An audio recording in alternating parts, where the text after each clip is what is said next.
The greatest estate developer. Chapter 9। इनका छोटा सा कमरा इतना टेंशन से भर गया था कि हवा भी सांस लेने से इनकार कर रही थी। ज़वियर की तलवार बस कुछ इंचेस दूर थी टॉडेस के गले से, लेकिन असली खतरा लॉयड के चेहरे पर था। एक ऐसा चेहरा जो ना गुस्सा दिखाता था ना दया, सिर्फ कंट्रोल। लॉयड ने ज़वियर का रोका हुआ स्ट्राइक साइड में हटा दिया और अपने हाथ फोल्ड कर लिए। टॉडेस जमीन पर पड़ा कांप रहा था, इतना कि उसके डर का आवाज भी सुनाई दे रहा था। Tremble, tremble, tremble. लॉयड ने बिल्कुल कैजुअली बोला, अरे इतना डरने की जरूरत नहीं है यार। उसका टोन ऐसा था जैसे मौसम की बात कर रहा हो। थोड़ा लालच तो सबको कभी ना कभी आ ही जाता है। टॉडेस ने ऊपर देखा, आंखों में उम्मीद की छोटी सी चमक। लॉयड ने हाथ हिला के बोला, लोगों का सिल काट देना थोड़ा ज्यादा हो जाता है, क्या नहीं लगता? कानून भी कभी कभी ओवर रिएक्ट करता है। एक पॉज के बाद उसने कैजुअल स्माइल के साथ कहा, चलो कोर्ट नहीं ले जाऊंगा तुम्हें, मैं समझ सकता हूं, मौका मिला तो थोड़ा ज्यादा ले लिया तुमने। बस इतना सुनते ही टॉडेस के चेहरे पर रिलीफ का तूफान आ गया। उसका पीला पड़ा चेहरा एक वियर्ड सी स्माइल में बदल गया।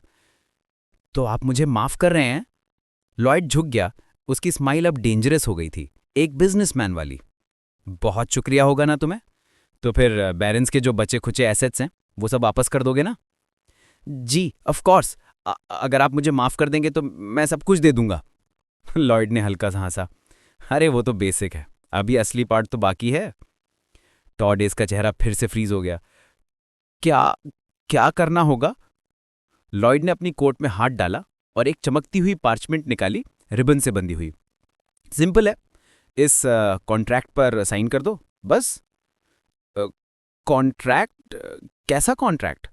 अरे बस एक नॉर्मल एम्प्लॉयमेंट कॉन्ट्रैक्ट है। बीच में टोककर बोला, पार्चमेंट टेबल पर सरकाते हुए। सैलरी भी मिलेगी, डोंट वरी। फिर एक ड्रामेटिक पॉज के साथ बोला, लेकिन तुम्हारी सैलरी का 80% हम रखेंगे as repayment for the fraud money. उसने मुस्कुराते हुए डॉक्यूमेंट की तरफ इशारा किया। बस 520 साल तक काम कर लो, फिर सब क्लियर हो जाएगा। दोनों घोड़ों पर बैठकर फ्रंटियर बैरनी वापस जा रहे थे। पत्थरों पर क्लिप क्लॉप की रिदम ही उनके बीच का साइलेंस तोड़ रही थी। ज़वियर अभी भी कंफ्यूज था, समझ नहीं पा रहा था कि अभी हुआ क्या है। लॉयड के चेहरे पर सैटिस्फैक्शन था, एक शिकारी जैसा जिसे अपना शिकार मिल गया हो। ज़वियर के दिमाग में चल रहा था, आई न्यू इट, ये बंदा इतनी आसानी से माफ नहीं करेगा।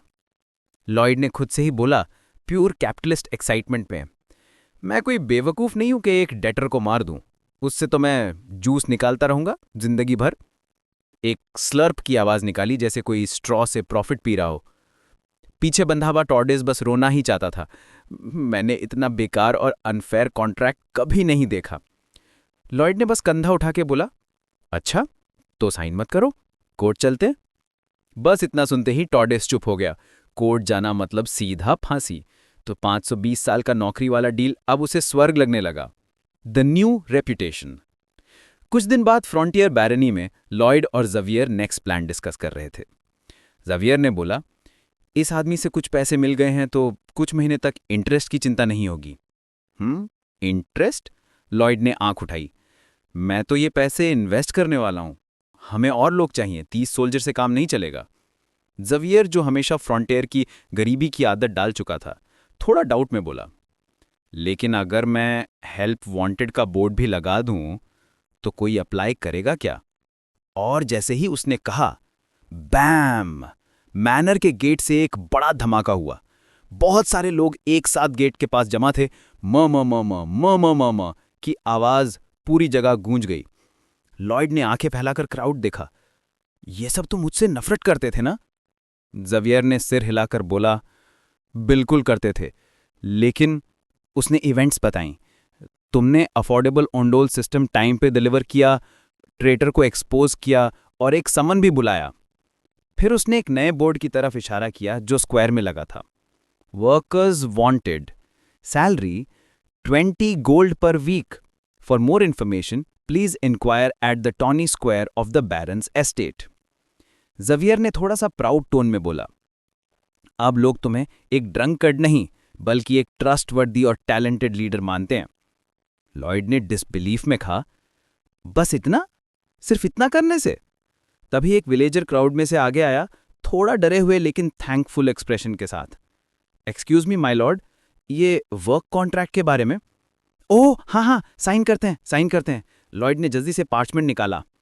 विलेजर ने कॉन्ट्रैक्ट इग्नोर किया और बोला, सर, सबसे पहले आपको धन्यवाद कहना चाहता हूं। पहले हर विंटर में हमारा बच्चा ठंड से बीमार पड़ता था, लेकिन इस साल आपके ऑनडोल सिस्टम की वजह से सब ठीक है। शुक्रिया माय लॉर्ड। लॉयड का एक्सप्रेशन ऑकवर्ड हो गया। अच्छा, मुझे खुशी हुई ये सुनकर। उसके अंदर एक थॉट निकला, मैं तो बस प्रॉफिट कमाना चाहता था, अब ये लोग मुझे हीरो बोल रहे हैं, ये थोड़ा एम्बैरेसिंग है। विलेजर ने एक्साइटेडली कंटिन्यू किया, वैसे मेरे एक रिश्तेदार लैकोना लैंड में रहते हैं, वो पूछ रहे थे क्या आप उनके लिए भी ऑर्डर लोगे। लॉयड बस चुप रह गया और अंदर ही अंदर सोचा, 520 साल का एम्प्लॉई और अब एक्सपेंशन ऑर्डर्स भी, ये तो रियल बिजनेस चल पड़ा। वो आदमी अब भी बोलता जा रहा था। उसके चेहरे पर जेन्युइन ग्रैटिट्यूड चमक रहा था। उसने बताया कि उसका एक रिश्तेदार लकुना लैंड में रहता है और वो भी उंडोल सिस्टम लगवाना चाहता है। लॉयड की आंखें, जो अभी थोड़ी नरम पड़ गई थीं, एकदम से चमक उठी, एक बिजनेसमैन वाली आइडिया आ गया वाली शाइन के साथ।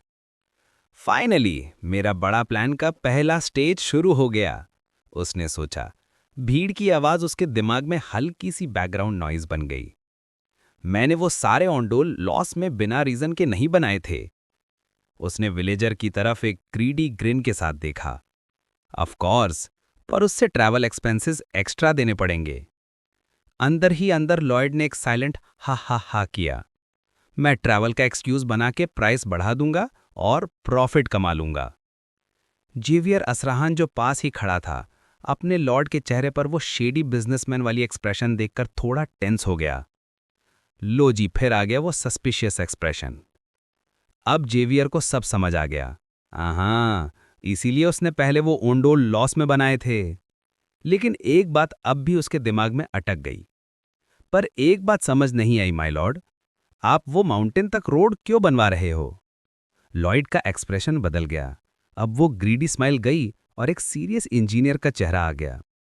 जेवियर, जी माय लॉर्ड। लॉयड ने उन पहाड़ों की तरफ इशारा किया जो उनके स्टेट को घेर रहे थे। बहुत जल्द ये पहाड़ बिल्कुल नंगे हो जाएंगे। जेवियर एकदम से समझ गया। ओंडोल सिस्टम एक कमाल का इन्वेंशन था, लेकिन उसमें लकड़ी बहुत जलती थी, डेंजरसली इनएफिशिएंट। लॉयड ने समझाया, ओंडोल में फ्यूल का कंजम्पशन बहुत ज्यादा होता है। ये पेड़ तो कुछ दिन में ही खत्म हो जाएंगे। पार्डन? जेवियर ने हिचकिचाते हुए कहा। मतलब आपको पता था ये होगा, फिर भी आपने? इसीलिए तो मैं वो रोड बनवा रहा हूं, लॉयड ने कॉन्फिडेंट टोन में बोला। उसने ईस्टर्न स्लोप पर बनते हुए रोड की तरफ पॉइंट किया। उस रोड के एंड में हम ब्लैक कोल माइन करेंगे। जेवियर की आंखें फैल गईं। कोल, वो काला पत्थर जो लकड़ी से ज्यादा देर तक जलता है और ज्यादा हीट देता है। लॉयड ने अपनी सिग्नेचर कैपिटलिस्ट स्माइल के साथ कहा। फिर हम उसे बेचेंगे, हाई प्रॉफिट मार्जिन के साथ। उसका टोन अब ऑलमोस्ट विलन जैसा हो गया। एक बार लोग ओंडोल की आदत पड़ गई तो वापस जा नहीं सकते। उसने छोटी सी हंसी निकाली, हा हा हा, एक प्योर अनअपोलोजेटिक ग्रीट की आवाज। फिर थोड़ा ड्रामेटिक पॉज लेकर बोला, ऑफ कोर्स, अपने लोगों को मैं डिस्काउंट दूंगा, छोटा सा, बहुत छोटा सा। जेवियर ने अंदर ही अंदर फ्लिंच किया। कितना चालू है ये आदमी। जैसे उसका थॉट लॉयड ने पढ़ लिया हो, उसने जेवियर को देखा और बोला, तुम्हें लगता है मैं चालू और चालाक हूं, है ना? फिर उसने एकदम सीरियस टोन ले लिया।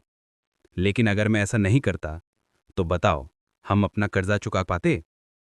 जेवियर ने थोड़ा सा एक्सहेल किया और प्रोफेशनल टोन में बोला, एडमिट करता हूं, यह अभी के लिए बेस्ट सोल्यूशन है, द शील्ड टनलिंग मेथड। लेकिन एक टेक्निकल प्रॉब्लम थी, एक पुरानी फ्रंटीरा वाली लेगेसी प्रॉब्लम। जेवियर ने बोला, माय लॉर्ड, पहले के बैरन्स ने भी कोल निकालने की कोशिश की थी, पर हर बार माइन गिर जाती थी। I know. लॉयड ने हाथ हिलाकर कहा, बेडरॉक वीक था इसीलिए कोलैप्स हो गई थी। फिर उसने अपने दिमाग की तरफ टैप किया, पर मेरे पास मॉडर्न एक्सकवेशन टेक का नॉलेज है, द शील्ड टनलिंग मेथड। उसकी एनर्जी एकदम इन्फेक्शियस थी। लेट्स गो, बहुत काम करना है। जेवियर ने कंफ्यूज टोन में बोला। Shield tunneling method? ये फिर से क्या नया टर्म है? उसके दिमाग में वही पुराना डाउट वापस आ गया। ये लॉर्ड को ये सब मॉडर्न चीजें कैसे पता होती हैं? लेकिन फिर भी इस नए लॉर्ड में एक अजीब सी कॉन्फिडेंस थी जो ट्रस्ट करने लायक थी। चलो इस बार उस पर भरोसा कर लेते हैं। हमारा लॉर्ड अब बदल गया है और उसके पास प्लान भी है। चलो। दो लोग जब वहां से निकल रहे थे, पीछे से हैमर्स और पिकैक्सेस की आवाज आ रही थी। सीन धीरे धीरे डार्क हो गया। अंदर कहीं गहरी अंधकार में एक आवाज घूमी, शफल शफल शफल। कुछ अजीब सी चीजें जमीन पर रख रही थी। चिटिन वाले पैरों की स्लाइड शफल की आवाज बढ़ गई। अंदर कुछ मूवमेंट था, लेकिन वो इंसान नहीं था। फिर एक ढूंढ ढूंढ के साथ एक बड़ा सा इंसेक्ट लाइक क्रीचर अंधेरे में से निकला। उसकी आंखें लाल ग्लो कर रही थी, जैसे किसी ने कोल में जान डाल दी हो। उसके पीछे और भी क्रीचर्स चल रहे थे, सब माउंटेन के अंदर से। और वही माउंटेन, वही जगह थी जहां लॉर्ड अपना शील्ड टनलिंग मेथड लगाने वाला था। उससे पता भी नहीं था, असली खतरा तो अभी बस शुरू हुआ था।